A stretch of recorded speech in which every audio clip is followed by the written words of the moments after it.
حبايبي الغاليين، عاملين ايه؟ يا رب تكونوا بخير ودايما في احسن حال يا رب. النهارده هنعمل فطار سهل وسريع وبسيط ومفيهوش اي حاجه. قولولي بقى فطرتوا ايه النهارده عشان ناخد افكار من بعض. ربنا يحسن ما بين ايديكم يا رب. ما تنسوش اللايك الجميل اللي زيكم وكومنتاتكم الحلوه اللي بتشجعني، ولو اول مره تشوفوني ما تنسوش تشتركوا في القناه وقولولي بتتابعوني من اي بلد. وبشكر اي متابع جديد، شرفتوني ونورتوني في قناه المتواضعه. دي الحاجات اللي احنا عملناها مع بعض في التفريزات. شفتوا التفريزات بتنفع ازاي يا ولاد؟ واللي يقولك التفريزات ما بتنفعش واي كلام وانتوا شوية وهتفرزوا عيالكم والكلام ده، لا بتنفع وقت زنقة بتنفع. انا كنت صاحية متأخر ومش عارفة اعمل فطار ايه، فبصراحة انقذتني التفريزات. هتلاقوا التفريزات الفراخ واللحمة، وعملت من 2 كيلو لحمة 5 كيلو. ارجعوا شوفوها هتعجبكم التفريزات ان شاء الله. وعملنا الزبادي والفول، عملنا حاجات رمضان كلها. ربنا يوسع عليكم وعلينا اللهم امين. اول حاجة عملتها العصير. كان اسهل حاجة بالنسبة لي عصير الفراولة. كانت قدامي طلعتها، وزي ما انتم شايفين حطيتها كده في الدورق او في الطبق او اي حاجة عندكم. طبعا السكر على حسب الرغبة، وبحب احط عليها معلقة كريم شانتيه ولبن بودر، بتبقى حلوة قوي وبتديها قوام حلو وطعم حلو. طبعا عايزين تحطوا مية، عايزين تحطوا لبن، المتاح عندكم. ربنا يحسن ما بين ايديكم يا رب، ويوسع عليكم وعلينا اللهم امين، ويجعل رمضان كله خير علينا اللهم امين. زي ما انتم شايفين هضربها كويس قوي، يعني ما تخلوش القوام بتاعها تقيل ولا خفيف، زي ما انتم شايفين كده حبايبي.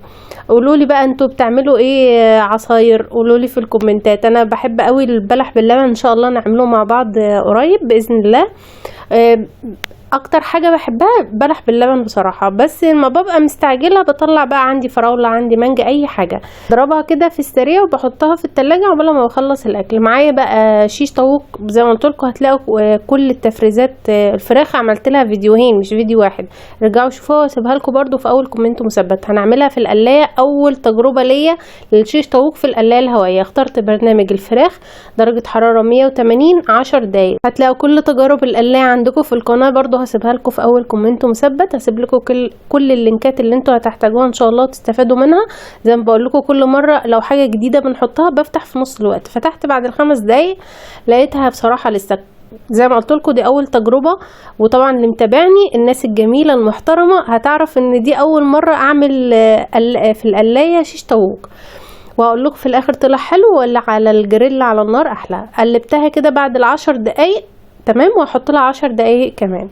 تمام كده حبايبي. قولي اخبار القلايه معاكم ايه اللي جربتوه في القلايه وايه اللي ما جربتوهوش، ايه اللي استفدتوا بيه او طلع حلو وايه اللي ما طلعش حلو. عملت حاجات معاكم كتيره جدا، القايمه ما شاء الله مليانه.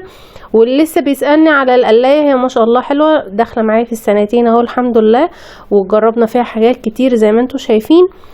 فما شاء الله يعني جميلة جدا. اللي عايز يجيبها وربنا يوسع عليكم يا رب وتجيبوا كل اللي نفسكم فيه.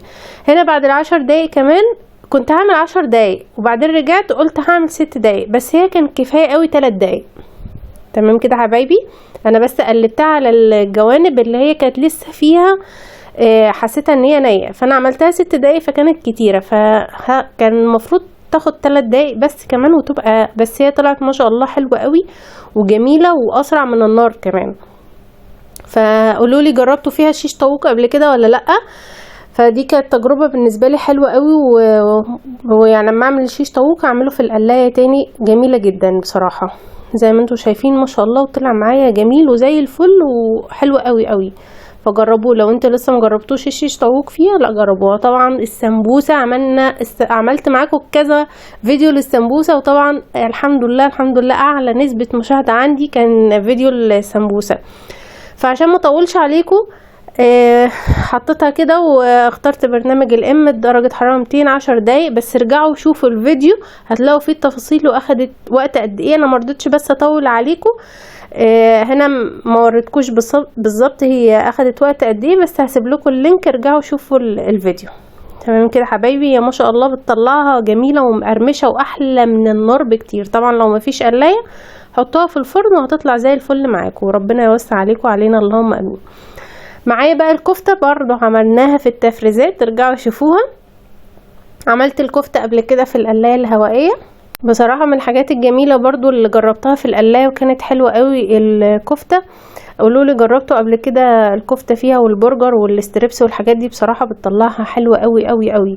فاخترت كده برنامج اللحمه، اداني درجه حراره 210 دقايق، عشان اللي لسه اول بقى مره يشوفني في بعمل الكفته. هسيب لكم بقى ايه، اقول لكم هي اخدت وقت معايا قد ايه. هنا بعد فتحت يعني تقريبا في النص كده لقيتها لسه بعد ال10 دقايق ما شاء الله كانت اخدت لون. طبعا الكفته ما بتاخدش وقت، عشان كده حطيت لها درجه حراره 200، لان هي لو انتوا حطيتوها في درجه حراره قليله خلي بالكم بتنشف. طبعا على النار برضو لو هديتوا عليها النار او الفرن بتنشف، فهي ما بتاخدش وقت خالص. فقلبتها على الجنب التاني زي ما انتوا شايفين كده، وهعمل 5 دقايق كمان، يعني اخدت 15 دقيقة معايا وطلعت معايا بصوا ما شاء الله زي الفل. دي كانت كفتة فراخ وكفتة لحمة برضو، هتلاقوا في التفريزات عملتها معاكم وجميلة او جربوها تعجبكم ان شاء الله. هنا بقى كان معايا رز بسمتي، بصراحة مش انا اللي عاملاه والله يعني بصوا من كتر الاستعجال كنت جايباه جاهز من مطعم جنبنا، بصراحة حلوة قوي. فاشتريت كده الرز تمام، وحطيت بقى قلت بقى نظبط الدنيا بقى، ما هو مش اكل كده سريع ونضحك عليهم يعني فقلت ايه اظبط الدنيا. وطبعا السمبوسة عملتها معاكم من اول العجينة لحد الحشو ولحد التحمير. هتلاقوا الفيديو نزلتها لكم برضو على فيديوهين، ارجعوا شوفوها.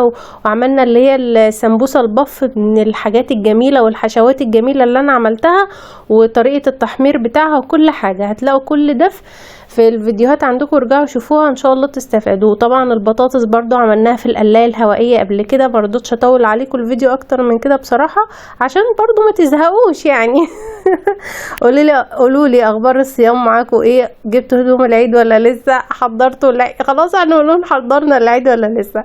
ربنا يجعل ايامكم كلها سعادة وهنا يا رب، ويوسع عليكم وعلينا ويرزقنا جميعا راحة البال، اللهم امين. لو وصلتوا بقى معايا لحد هنا انزلوا حطوا لي لايك الجميل اللي زيكم، قولوا لي رايكم ايه في فيديو النهارده. طبعا ايه بصوا بقى حطيت فراوله كده على الكوبايه، لازم ندلع بقى الدنيا يا جماعه هو مش اكل سريع كده وخلاص، لا بصوا الدلع والحلاوه والشياكه بقى، وبصوا اخر روقان بس ده كان فيديو كده سريع وخفيف، يا رب يكون الفيديو عجبكم. هستنى رأيكم ايه، وجربوا التتبيلات اللي هي في التفريزات اللي عملناها مع بعض، ارجعوا شوفوها تعجبكم قوي ان شاء الله. والسمبوسة كمان من الحاجات الجميلة اللي ترجعوا تشوفوها وتجربوها وترجعوا تقولوا لي. هستنى رأيكم ايه في فيديو النهاردة، ويا رب يكون الفيديو عجبكم وابقى خفيف عليكم، قدرت افيدكم لو بحاجة بسيطة. طبعا بشكر اي متابع جديد، الناس الجميله المحترمه كلها على دماغي. وقولوا لي برضو بتتابعوني من اي بلد، وقولوا لي فطرتوا ايه النهارده عشان افكار بناخدها من بعض. واشوفكم في فيديو جديد، مع السلامه.